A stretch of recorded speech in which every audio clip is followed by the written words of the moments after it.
Happy Wednesday night, everybody. Welcome to Deep in the Plus. I'm your host, Rob Whiteside. Thank you, as always, for being with us. We appreciate you.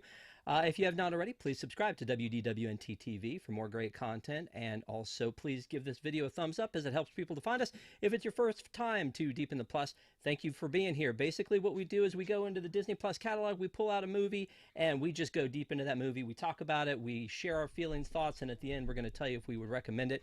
Tonight, we have a great panel of people put together to talk about a great movie. But first, let me introduce everybody, starting with Allison. How are you? I'm doing great. How are you, Rob? I'm well, thank you. And Desi? Bonjour. Oh, we're still doing that, are we? Okay. No, we're good. The and movie takes place in France. Stephanie. Sivako. Oh no, sorry, wrong show. Why would you do that? So thank you guys for being with us tonight. We're gonna talk about tonight a version of a classic tale, Cinderella, and it's called Sneakerella. Sneakerella is a 2022 movie about. No, we're not going to talk about Sneakerella. We're going to talk about Ever After. But well, I mean, why wouldn't we talk about Sneakerella, right? Have you guys watched that? Anybody? No? Shame on you. Like, give it a chance. Anyway, Ever After was a 1998 movie starring Drew Barrymore that is a Cinderella story. Ever After, Cinderella story. And it basically is trying to give a new take on Cinderella. There have been a ton of Cinderella movies, but let me ask you first on this panel about Cinderella movies. Before we get into Ever After, I want to know from each of you, like, what is your favorite Cinderella movie? And it can't be this one, but I mean, there are a ton of them. So live action Cinderella, there was the original 1950 animated, the Whitney Houston Brandy, a Cinderella story with Hilary Duff, the live action remake, like I said, with Lily James, the Camila Cabello that came up on Amazon Prime. Maybe you all watched that one. And you can throw Sneakerella in there if that's one you want to do. But we'll start with you, Desi, and you tell me what's your favorite telling of this classic tale? Um, Probably this one, although I actually really like the Hilary Duff version as well. And of course, the OG Cinderella. How could you not? She's such a classic, and she's got a castle here. So I don't know. I love them all, honestly, except for Sneakerella because I haven't seen that one. Oh, Brandy is good too. Okay. All right. Well, I mean, if Brandy's good too. Allison, what do you think? Which one? Does the Rodgers and Hammerstein musical like count? I know that I'm not sure that was Yes. ever. I guess the Brandy version was that. Okay, because I love the music, but from that, but also the OG 1955 Cinderella. Is that the year? 50 or 55? That's my favorite Disney princess. I love that movie. Yeah. Okay. And Stephanie? I too grew up on the Rodgers and Hammerstein Cinderella, but it was the Leslie Ann Warren version, so I think it was like in the 70s or something. Everything was very brightly colored in that. It wasn't Julie Andrews, unfortunately. But this is probably my all-time favorite version, Ever After. I think it's one of the better ones told, and it brings more to the story and it kind of expounds on that, and that's why I love it.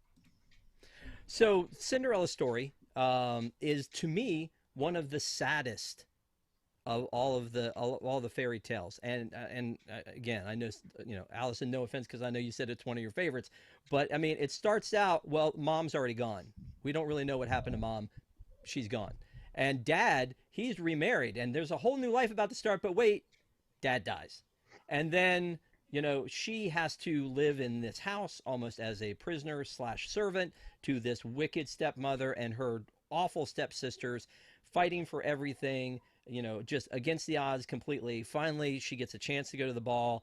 Then when she goes to the ball, she has to fight to get there. And when she gets there, then she has to run away. And then there's more drama getting up to it. And then you finally have the happy ending. I feel like there's like just a drop of happy in a very sad movie. And I feel like the Lily James version kind of like threw that together completely. So Allison, defend that then. I mean, why is this your favorite Well, movie then? It's freaking sad. of course, the circumstances are sad, but I think like in all of these tellings, like the Cinderella is always so resilient, and so even though you're watching her in these super sad situations, you're watching her find joy in mundane tasks or find joy in things in life that even though her circumstances are so dire, she has these other things that make her happy, and she's like just seems to be able to weather it all. And I think that's inspiring, and I enjoy watching that. Okay. All right. That's fair. You did it. You win. But again, like I said, what I was sitting, I don't think that ever hit me until I was watching the 2015 live action version, and I was like, man, this is a beating. Just like because again, something like the Lion King. Well, we have Happy, and then we lose Mufasa. Sorry, spoilers. We haven't gotten to that one yet. And then we have like Happy again. And then the third act. But this one is just it was kind of like rough from the beginning to me. So let's talk about Ever After. And I know, Desi, you said this one was one of your favorites. But so when was the first time you saw this? This year it celebrates 25 years. 1998 it came out, July of 1998. 25 years. So I don't tell us where you were and like what you were, how you experienced this one. I don't think that I saw it in the theater, but I think I probably rented it from Blockbuster Video on like a sleepover night and just really liked it. And so I bought the VHS and I've watched it many, many times since then. And in high school, we had to do like a history project where we picked a movie and kind of dissected what was true and what wasn't. And this was the movie that I picked. Oh, nice. So I know a lot Okay. of the behind the scenes history about what's going on. Okay. And And Stephanie? I don't want to tell you Oh, sorry. what's Go ahead. I don't want to ruin the story for you, but that prince does not marry anyone named Danielle. Wait. What are you talking about? As the legend goes. Yeah. Are you telling me that this was not a real story? That's fine. I mean, unless Catherine de Medici's real name was Danielle de Barbarac, maybe. Okay. All right. Stephanie, same question. Like, where were you when you saw Yeah. this one?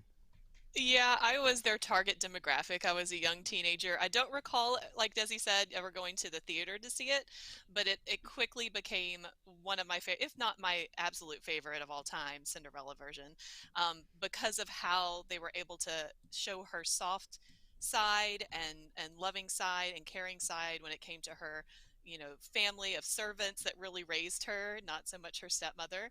And then she was very resilient, like Allison said, and very stand up for herself, whereas other versions of Cinderella showed her being more meek. So I really like how they portrayed her in this one, and it was kind of ahead of its time. I feel like back in the '90s when the rom Okay. com was queen. Okay. And Allison, the same question. Oh yeah, I didn't see it in the theaters when it first came out, although I was also a young teenager and definitely the target demographic. I saw it years later, like on a rental with friends, and I remember really liking it then, and I like it even more now in hindsight because I agree that I think the message was ahead of its time, and it's just so well done. Well, so I'm gonna be honest. I don't think I'd ever seen it before this, and Desi was like, "Shoot, shoot! Don't do this! Don't do this!" It was a 20th Century Fox movie until 3 years ago. So come on, I mean, it wasn't a Disney movie, so it didn't quite count. And to me, anytime Disney has done an animated feature, to me they own that. Like they don't, Yeah. but it just feels like okay, that's your movie now. Sleeping Beauty, that's a Disney thing. Anybody who does a version of Sleeping Beauty, you're ripping off Disney. Well, that's not the case, but it just feels that way in so many of those facets that Cinderella is the 1950s. That's the original. That's the OG. They own it, and anybody else is doing a copy. So there have been, like I said, a lot of those copy Cinderella stories. But even when the Lily James version came out, this one wasn't owned by Disney because it was still 20th Century Fox. And then now it seems to fit perfectly into the catalog because of it's got the rom com, it's got the fairy tale, it's got the adventure. But honestly, Desi was the one that brought this up and was like, we should do this because they were celebrating on the Drew Barrymore show the 25th anniversary by having Drew redo the dress and bring And her how evil good did they stepsisters out. look? All three Right? of them. I mean, so good. Yeah. Yeah, I mean it is really neat. So that's why we went into this one to talk about this one. So this story like doesn't start with Cinderella. It starts with a kind of a where it begins and ends, which is these guys who are nondescript come into this room, and there's an old woman there who is apparently royalty, and she's like, hey, the reason I called for you is because I like these little children's stories you write, and you've written this one, but it's of the little Cinder girl, and it's not accurate. And they're like, oh, how do you know that? And we don't even know if the shoe was fur or glass. And then she's like, reveal, I have the shoe and it was glass. And then it takes us, into the story where we meet her from there. It So was the I feel Brothers Grimm. right, but I mean, when they come in, they don't go, "Hi, we're the Brothers Grimm," is what I'm saying. Like, I think I get they're that they were. introduced to her. They say, "Ma'am, the Brothers Grimm here to see you." No, you're lying. I don't know. Okay. It's fine. So when they walked in and sit with her and they see it's the real slipper, they're like, oh, the story is real. And then we kind of go into the story of Ever After, and it really felt like the 90s, that graphic of Ever After when it came up and the way that the movie was shot and all that. Yeah. But once we get there, they take us to the French countryside and we meet this little girl Danielle and her friend, and she's so excited because she's about to get a mom and two sisters, and we're like, oh man, we already know where this is going. I feel so bad for you. And but when we're introduced to them, before we even meet her dad or anybody else, the big question I have is, we're in the French countryside. Why does everybody have a British accent? I was Because thinking they the learned same English. thing. Like, I feel like they do that all the time in movies, and especially at They that do. time. so they tap Drew on the shoulder and say, Drew, here's what we'd like for you to do. We would like for you to play a French girl, but I'm American. No, hold on, there's more. But we want you to do it with a British accent. So you're going to play a French girl with a British accent. Go. I mean, yeah, you're right. They do it in all the movies. I mean, Robin Hood, Kevin Costner is the biggest joke of all, because it's just the dude from Field of Dreams saying the exact same things. And and I love Kevin Costner, don't get me wrong, but he don't go deep. He just don't. So when I'm watching this one, I'm kind of like feeling that same thing. So you have that suspension of disbelief. That's the most unreal thing about this, as opposed to the one where the mice make a dress and a fairy godmother shows up to make all her dreams come true. The most unrealistic thing here is that they're French, but they talk with a British accent. So then when we get into the story, we meet the dad. He's a great guy. He brings in the Baroness and her two kids, and then life is going to begin. But then he goes off on a trip, and on his way out of the driveway, he falls off the horse and dies. When you guys first saw this, were you thinking foul play? Because I was. I don't know. I mean, it looked. No. No. I thought he had a heart attack. Did you? Yeah, a heart attack. He had the left hand thing. Yeah, heart Yeah. attack. Because when he all was day. walking out and he kind of started going like, well, I mean, hemlock? I don't know. Stuff could have happened. No. I still blame her. No, because she looked like she was genuinely upset. She looked like, I thought that was the reason she hated Danielle, was because she really loved him, and he looked at her and then he looked at Danielle and said, I love you, before he died, and didn't say anything to her. And she seemed like she was genuinely upset about that and was resentful towards Danielle. And that's why she was mean to her for the rest of her life. Gotcha. And she does say, "Don't leave me. Don't leave me here." Mm-hmm. Like, she doesn't want to be left alone there. Yep. Yeah. She apparently can talk him down from a 3-week trip to a one week trip. Okay. So before we go any further, we have a super chat from our good friend Jungle Cruiser at $9.99. Says, Rob, Allison, Desi, and Stephanie, looking forward to a great show. However, I am just here for the food. Same. So again, thank you, Jungle Cruiser. We appreciate you as always. Yeah. So as we're getting into this story, again, they're trying to ground it in reality for us, that this is a thing that could actually happen. And you see the hate. And I think Angelica Houston does an amazing job in this movie of just making you phenomenal. so good. despise her, because you see that hate when the dad dies and she's looking at the dad and like, like you said, how dare you leave me? Like, how dare you get me stuck with this kid and all that. So it's a pretty rough scene to watch. I'm gonna ask Desi because I feel like you know this more. How old do we think Danielle is at this time? 8. They say it in the Uh, movie. Okay, Yeah. so she's 8. Do we think Drew is playing this as 18 when Yeah, she's 10 years okay? there. It would be 10 years before another man enters her life. I may have seen Yeah. this movie a few times. That's why I went The to you trivia because section's gonna be like just I, mistakes I and Rob's questions. It's gonna be great. I don't know why you think there's going to be trivia, Allison. That is unfounded information. You have no idea if there's going to be trivia or not.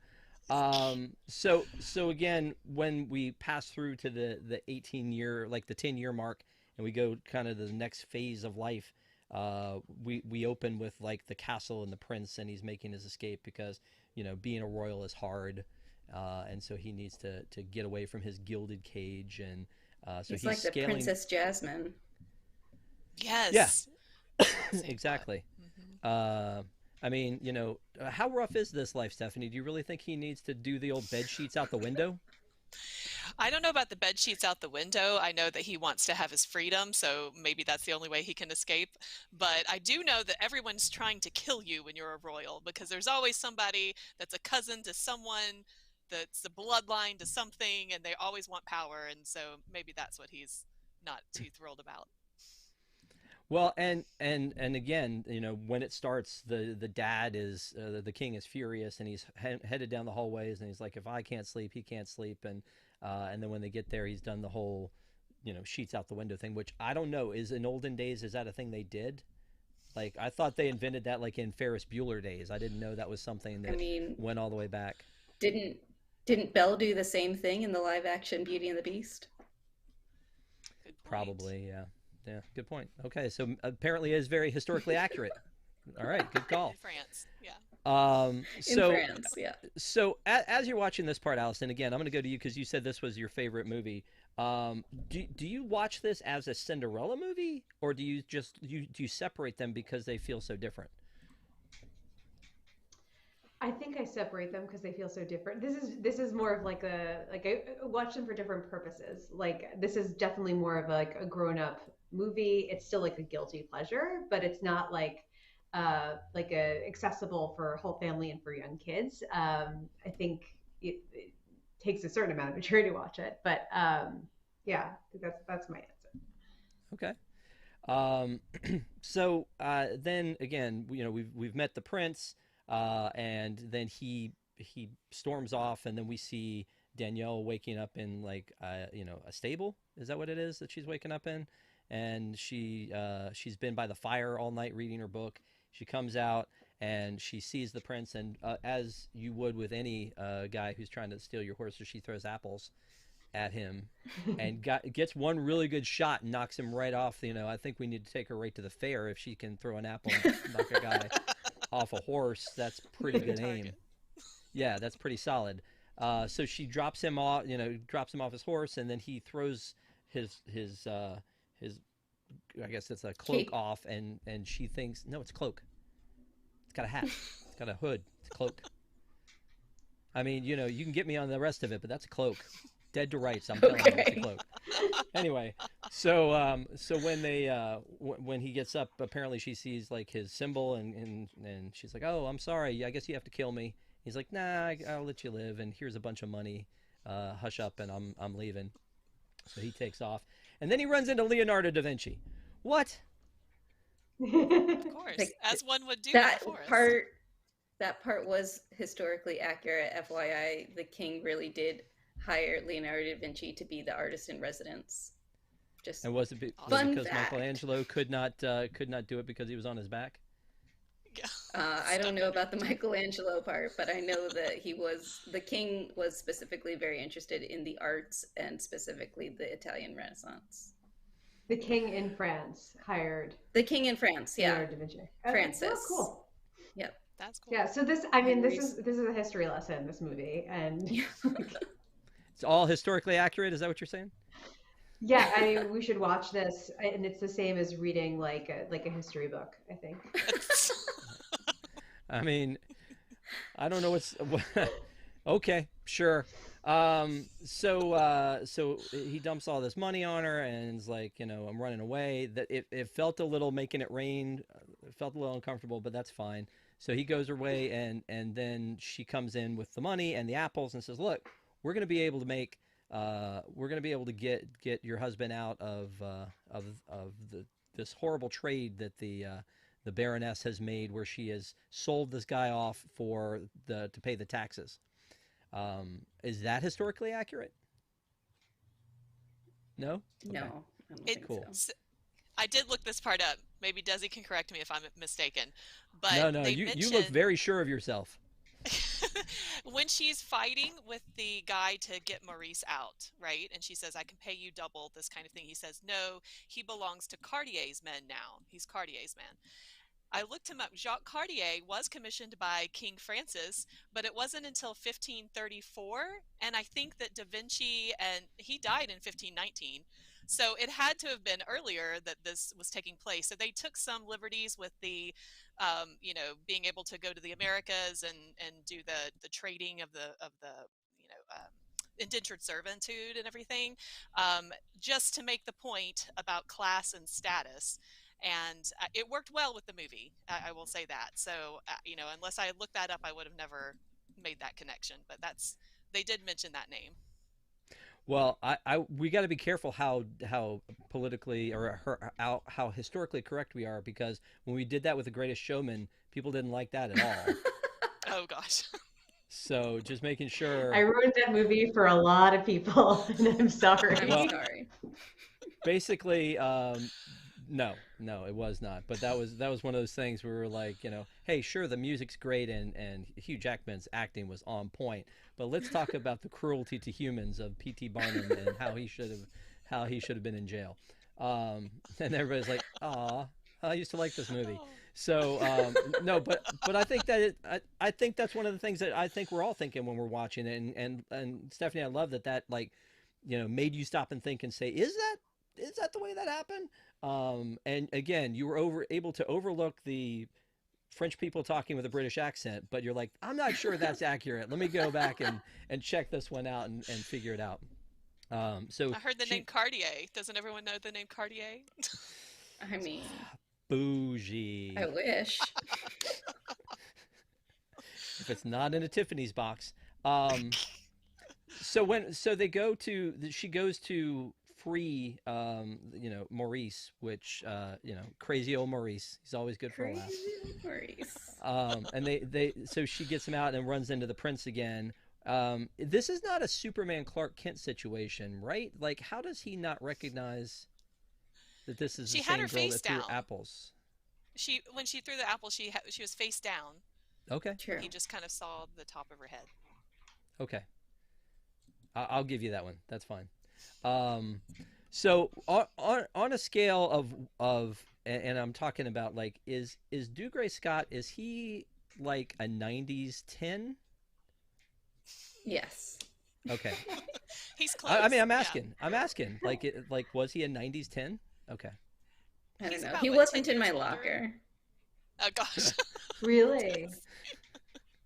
He wasn't in He her locker. That's No. a shame. he's Oh my about 10 God. years older than Drew, like in real life. And I feel like that kind of looked that similar age gap, if you will. And she, even if she was trying to play younger at 18, he did definitely look closer to 30. And if I was checking my facts correctly, whatever this marriage was that happened was between the people. They were like 14 when they got married. Is that right? So they're way off base on this one then, if he's like in his like late 20s. Um, Also, the scenery in this part is amazing, and from what I've seen, it all was shot in France, which again is why the accents are so thick. But they was shot in France at 3 or 4 different chateaus, so that was kind of cool. Apparently, there's like some gaff in the end where, as they pan away, you could see cars parked around the one of the chateaus. I did not go back in to figure that one out, but that is funny to see. It's the Starbucks cup at Game of Thrones all over again. So you know about that, right? I do, Yes. absolutely. Okay, cool. Just making sure.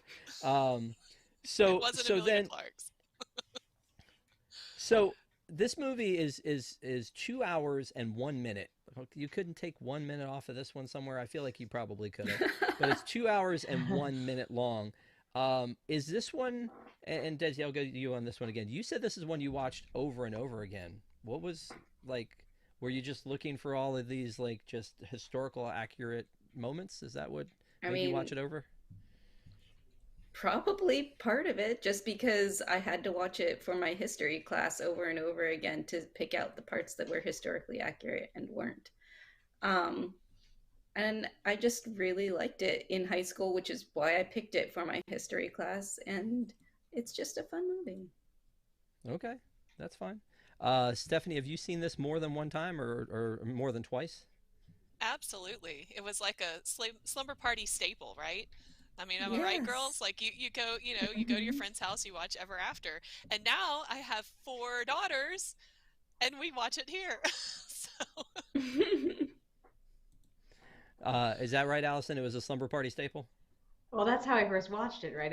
We watched it as a rental. I didn't see it in the theaters, but we had other slumber party staples, and this was not the one we watched over and over again. This was not Now and Then. This was not yes. Clueless. this is not in our regular rotation, but it is absolutely a typical one of the time. So while I have probably seen it a couple of times, I have not seen it in 20 years.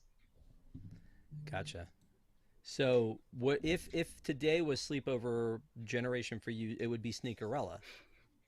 I, I would No, but you assume know what we didn't mention was Cinderfella, which is an Oh outstanding yeah. movie. the I have The seen Jerry that Lewis. one. Yeah. Yeah, which was 1960. So I mean, again, it was after the animated movie, so they knew what they were doing, trying to tie into that. But there are a lot of those little things. Like I thought the Sarah Hyland movie might have been like part of that, the Geek Charming one.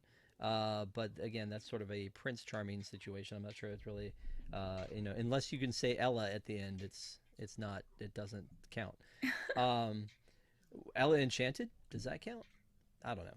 So let's talk a little bit about the cast. So the cast: Dougray Scott as Henry. The last time I saw him was as Jacob Kane, which is on a show called Batwoman that I can almost guarantee none of you watched. Nope. So it was a CW retelling of Batwoman, and he plays Jacob Kane on that, which I thought he did a great job on that. But as I'm watching this, I'm like, why does he look so familiar to me? I mean, I knew who he was, but like, what have I seen him in recently? Melanie Linsky, who plays one of the Jacqueline, is Rose Yes. from Two and a Half Men, and she will always be Rose. I don't care what she's in. Like that's her. That's Rose. That's the one. Because that part for her was No. she was brilliant in that. The way she would just like jump off the back of the deck and show up at these weird times, and so that she was Charlie Stalker, and it was that was really she will always be that to me. I know she'll always be Jacqueline to you, but and then Megan Dodds is the other sister here, who played Marguerite, who I don't really know her from anything. Do you guys know her from anything else that you've seen? I looked at her No. IMDb and I'm like, I don't know her from anything else, but the other sister, the one who plays Jacqueline, I always think of her as Jacqueline. So I don't know if you guys have seen what's the other TV show with Pedro Pascal other than The Mandalorian, The Last of The Us. Last of Us. Her Yeah, role in yeah. that is so opposite of this that it just blew my mind. I was like, why does she look so familiar? And it like was not hitting me at all because of course it's been 20 years and she plays a sociopath in The Last of Us. Um, so Angelica Houston, I think, did a great Morticia Adams. That's a thing that I Yes. Yep. love her as. But in Hmm. this one, This is she like does, three like I years said, after that, right? yeah, it was very close in time, yes. But like to me, she's so hateful in this. She plays the part perfectly. I mean, I feel like because it's just she's got She's that so good. yeah, she's got that smarmy about her that's just like I'm better than Eyebrows. you, and yeah, Oh, and this like yes. yeah, I think this I'm gonna say like I don't know a better wicked stepmother Cinderella than this one. I think she really knocked this one out of the park.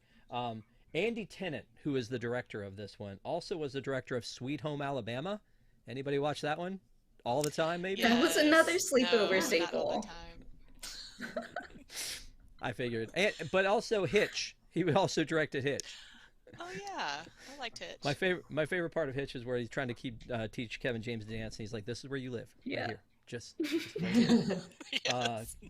So yeah, I mean, I think this is really like, he had a little string here of hits where he was the director, and this was kind of his first big movie directing. And so, again, I think he did a good job on it. The other thing that I noted about this was the music. There's not, I mean, that's what we're used to seeing, like in the Cinderella, the 1950s, was the music. Like, do we feel like there should have been like show-stopping music in this one? No, everybody's nodding their head no, except for Allison. You're not nodding your I head don't no. miss it.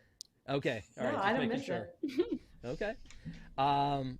Because again, that was one of those things that I noticed from it, obviously, is it doesn't have those elements to it. And it doesn't, like you said, it doesn't need it for the storyline, and it's going for something different, right? It's going for realism.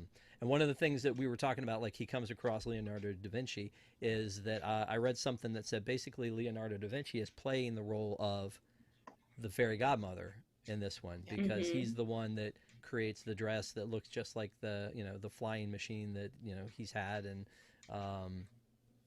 make sure that, like, plays matchmaker a little bit and make sure everything goes as planned. Anyway, again, the cast was a really good cast. For for the 90s, they were probably, except for Drew, mostly introductory roles for these folks. But And Angelica now, Houston. Angelica. Yeah. but and that's another one too, is that I always think she's British because she always plays British, but she was born in L.A. Like, Oh, really? yeah, she's just one that I'm like, oh yeah, she's definitely British. No, okay, but she's not French. We know that much for sure. So anyway, yeah, so I feel like the cast was there. They've got an up and coming director. I think looking back on it, they'd put a lot of pieces in place that were of things to come for these folks. So I think that this was an interesting jump off movie, and I'm sure that's not the way y'all looked at it when you were watching at the sleepovers. So let me just stop for a second and just say, again, a big thank you for everybody who's watching. Thank you guys for being here. Don't forget to give us a thumbs up. And I feel like that I have a couple trivia questions, but I don't feel like that they're actually even worth asking at this point, because I feel like Desi's just going to crush them all. You gotta do it. No, but you always surprise me with like the weirdest things. So Well, I will say that I wasn't 100% sure that you would know that guy's name was Maurice, so that was one that I was holding off on trying to present. Oh no, that one was easy. A little bit easy. This is an easy question for you, and I'm sure you'll know it in half a second. So if you want to take a breath and tease everybody that you don't know it, and then throw it out there, what was the name of the book that her dad left her? Utopia. Nobody's Utopia. Nobody's holding back on that one. When she and her father are negotiating going back from 3 weeks to 2 weeks to 1 week, they do rock, paper, scissors. What did she throw? Scissors. You sure? Yeah. Okay, it was scissors. Yeah. I don't know. I thought I had to try to stump you with that. Is that historically accurate, Desi? Rock, I have paper, no scissors? idea. That part I didn't put in my history book. Yeah, I mean, clearly it was going to be accurate. When they're sitting there having breakfast, how many eggs are sitting in front of the stepsisters? Marguerite has 4. Marguerite. Jacqueline has 1. See, that's like I said. I mean, I wasn't sure there was anything I was going to be able to. It's not like there were a bunch of like road signs or like a They street made her addresses or 4 things like that. 1-minute eggs insteed of 1 4-minute egg. 4-minute egg. Yeah. No, I know. I just again, I figured I'd throw that out there. Yeah, that's literally all I put together for you, because I just wanted to figure out, how many gold francs. Wait, I want to ask a question then. Wait. I want to ask a question. How many gold No, francs? you go, Stephanie. Well, let me finish this. How many gold francs did he throw? 20. Yep, there you go. Okay, Stephanie, what's your question? It is, what are the three items that they talk about going missing in order, if you can? Is this a question for anybody or Rob? Anybody, No, yeah, anybody. I think it's for you. You seem to be the one who knows it like the back of your hand. I felt Candles, for sure that was going to be one of your questions, Rob. Yes, candlesticks, okay. tapestries, and silver, although they also mention her gilded mirror. Ah, okay. So I thought that she says tapestries at the end, but what they actually say is the painting in the hall upstairs when they're talking about the candlesticks. Desi, you were so good. That is almost perfect. Izzo's place in chat put a game over emoji, like game over, done. Allison, what was yours? Okay, where is the dad going on his trip when he's like leaving the castle? He says Arendelle. he's going somewhere. I No, knew but the it's prince close was because going it to does start with an Genoa. A. It does start Oh, with it an A. does. I I know honestly, it starts with an A. I just Avignon. There you go. Yeah, you just got back from France, so I thought you'd remember it. I knew it started with an A. I just couldn't think of it off the top of my head right at first. no. So again, way too easy. So thanks for playing along with that. I appreciate it. One of the things like that Drew Barrymore is I guess cited as saying this is one of her this is her favorite movie of all the movies she's done. She was in freaking E.T. Better How than do you say? E.T.? I was about to say exactly that. How do you say anything other than E freaking T when you're talking about your favorite movie that you've ever been in? She's in E.T. Well, Probably because true, but that wasn't she a movie. producer of the? Didn't she She was. produce this movie? So She did. maybe it was because she was so involved with it. I don't know. Didn't she start drinking because of E.T. though? Didn't she like Oh gosh. become a child alcoholic because of E.T.? I heard she became addicted to Reese's Pieces, but that's, I mean, I could just be making that up. That might be true. I know that she thought E.T. was real, and Steven Spielberg would take E.T. and like manipulate it in front of her so that she continued that fantasy of it being real. Oh, That's fair. that's cute. I have another like,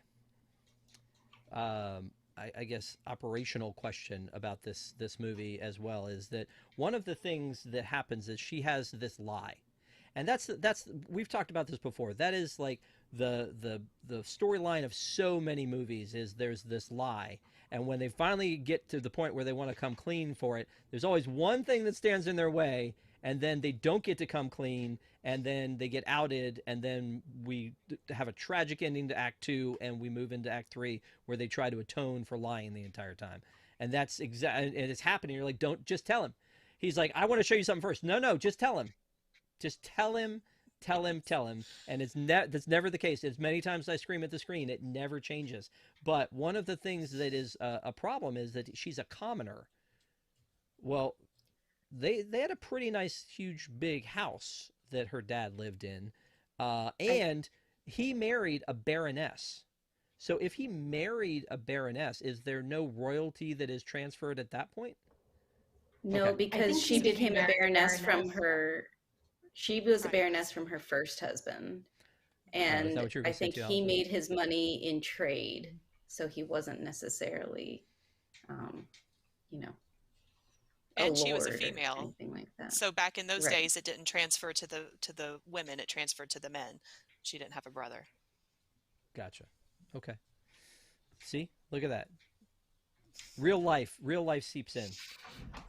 You know, I honestly, I'm like, that's the thing that drives me nuts about these movies, though, is that thing where it could all be prevented. But if it could be prevented, we don't have a story, right? That's the whole deal. Is that so? She basically like promotes this lie and just makes it bigger and bigger all the way through the movie that she is, you know, this royalty, and that he is going to be, you know, that he's into her only because she is a royal, and if she was a commoner, he wouldn't be into her.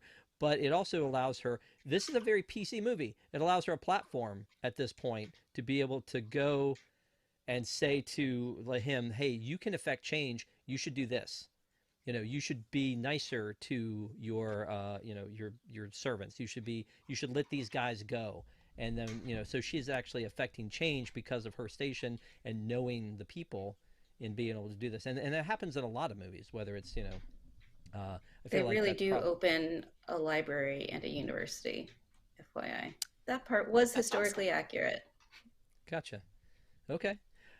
All right. So as far as other details from this one, again, as we go through, it's pretty formulaic. I mean, as you're going through that, he meets her, they like each other. She has this lie.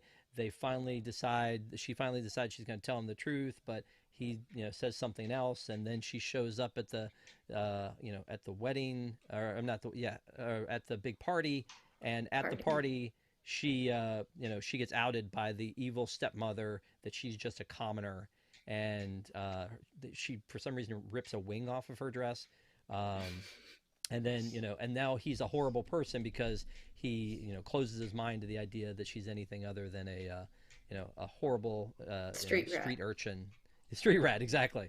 And then but then when they go to to the wedding, is there a more hysterical part of this movie than the Spanish woman, like, I don't know, like, Stephanie, you're laughing a little bit. I'm gonna go to you on this one, but like that crying scene, it shouldn't be funny because it's sad. She's getting married into a guy she didn't, but it's just like, so I don't know. It's ridiculous for a purpose, right? Because he doesn't want to marry her. She doesn't want to marry him, obviously. Why she would pick this weird little man that's who she's in love with, but maybe that's the point, right? You can't choose who you love or you fall in love with or whatever. It's, you want to be married to who you want to marry, not who you're forced to marry. But I will tell you, in real life, that would never happen because, there were marriages all the time, but in the royalty, to people that they, because of political power, they didn't love each other. Hmm. They didn't even know each other all the time. And usually they were cousins to consolidate power, which is even weirder.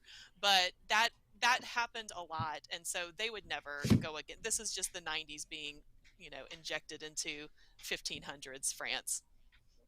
Tell me why you hate this dude so much, Stephanie. You're like, this would never happen. Like, this poor guy. I mean, he's in And why love. was he even invited? He shouldn't have even been invited to the Exactly. wedding. Exactly. Poor guy. Yeah, I don't know. I mean, again, this is one of those scenes where it just, like, you feel awkward for the whole thing, and then the more she does it, the more it just becomes funny to the point where Henry finally Over just the starts top. laughing at the whole thing too, and he's just like, "This is crazy," and then he's just I like, love I love her parents yelling at each other in Spanish and Yeah. saying it's your fault, she's your daughter, and then the king and queen over here just laugh at them. We understand. "You make a great point." So the people from Spain were speaking Spanish. Right. Wow, Right. that's Yeah. crazy. Again, there have never been two more French people in the world than the king and queen here.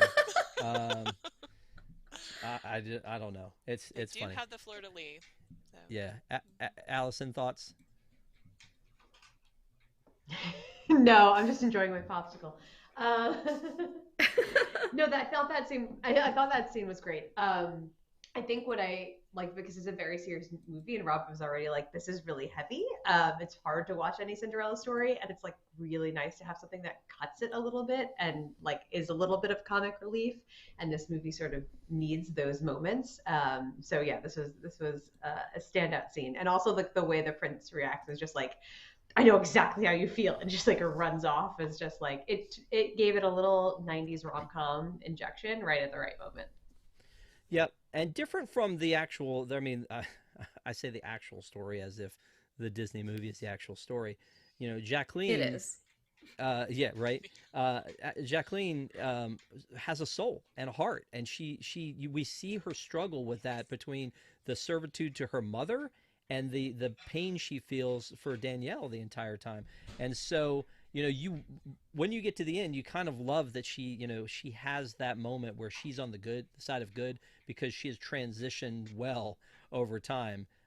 But my bigger question is, Desi, do you ship this? Oh yeah.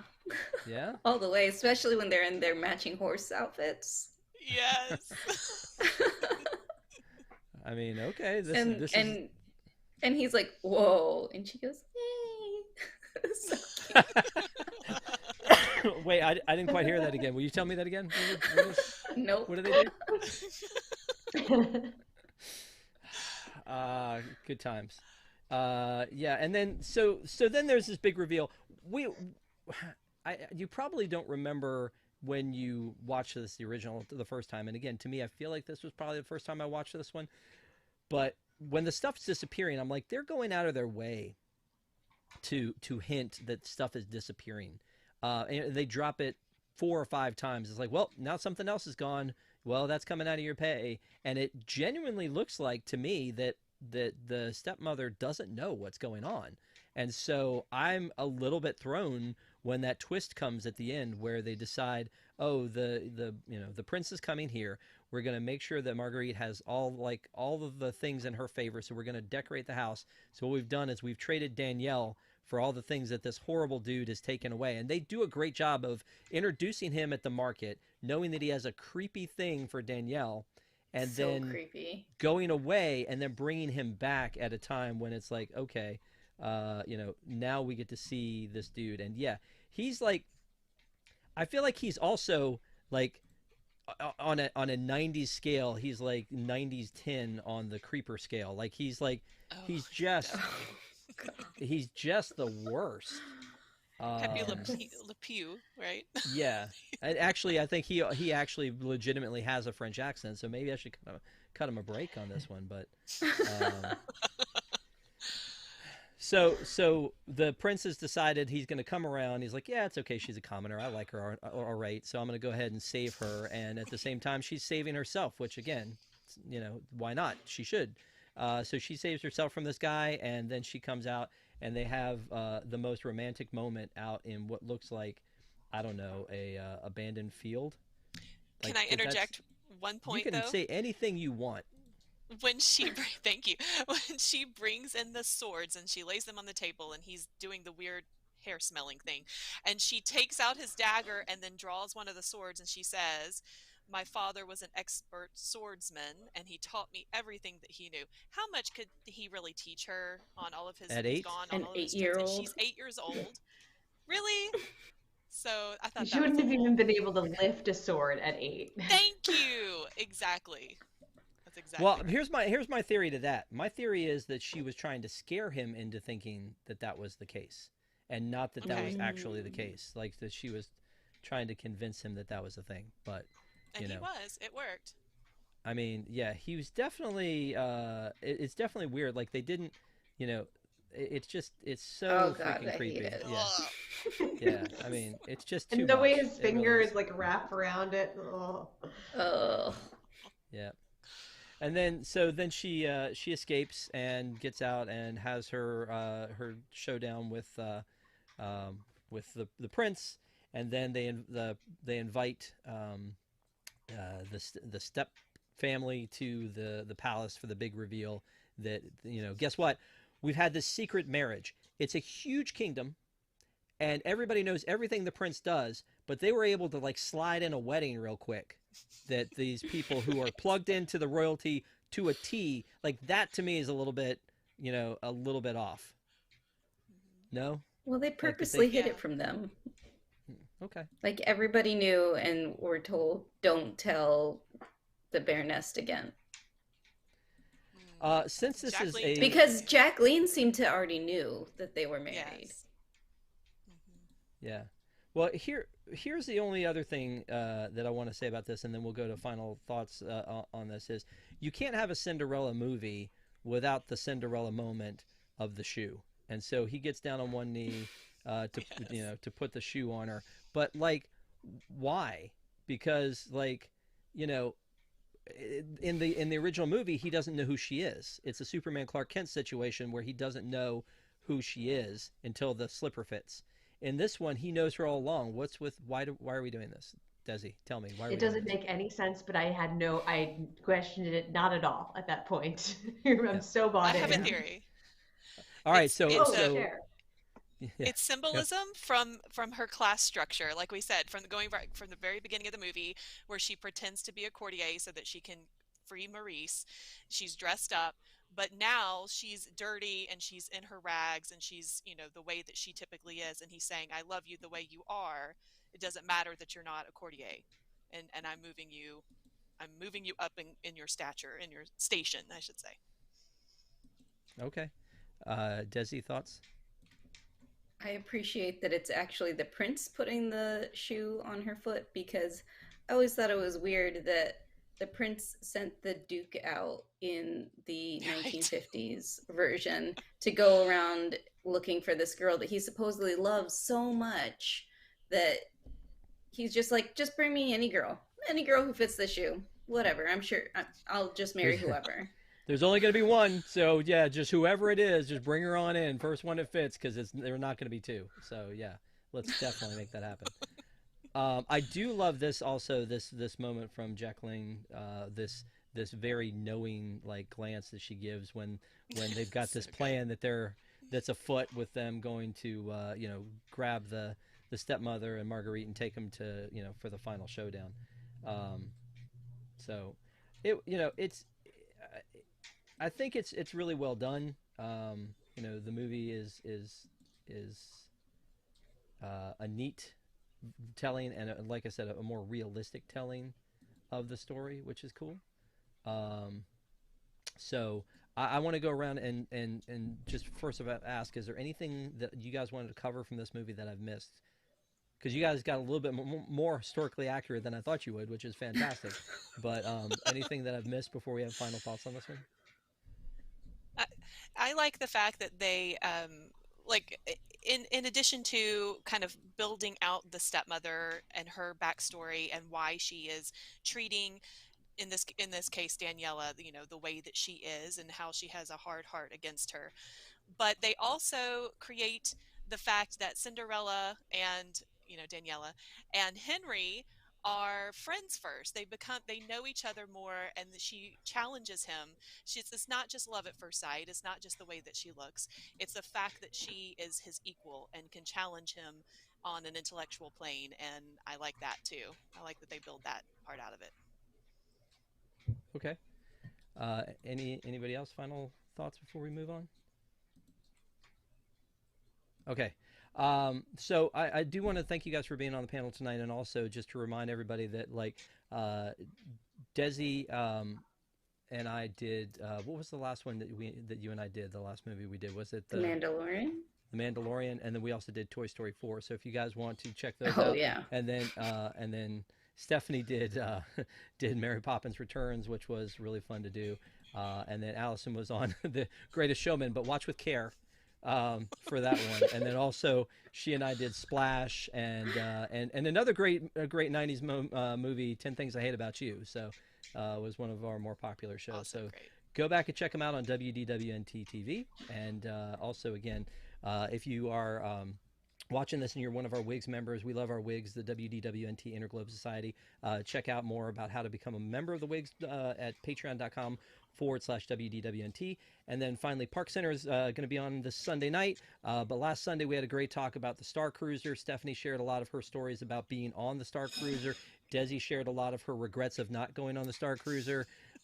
So, hopefully you guys get a chance to go back and check that out. And we will be back again on Sunday night to talk about a lot more. So now, here's the moment. Oh, and also next Wednesday night, we're going to talk about Spider-Man Homecoming with a very special return guest. Good Lord willing, and the creek don't rise, as my dad would have said. He'll be here. So thank you guys so much. But this is the moment we need to figure out.